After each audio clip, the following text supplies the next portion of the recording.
Jom jamak sikit. Ada zaman, jom kita pergi makan dan pedas gepuk-gepuk. Dekat mana? Dekat Keluar kita dah pergi semua tempat dah.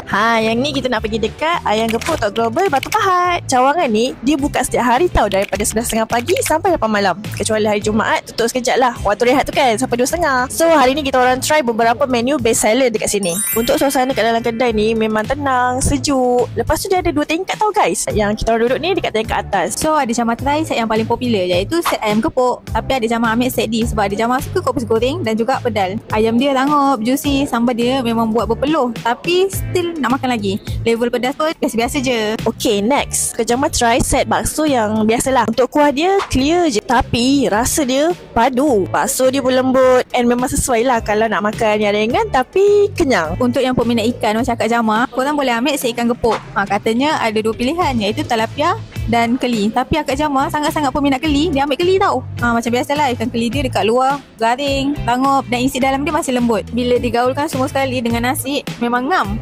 Lepas tu mestilah nak minum air kan. So Kak Jamal pun order air teh o ais dengan sirap ais.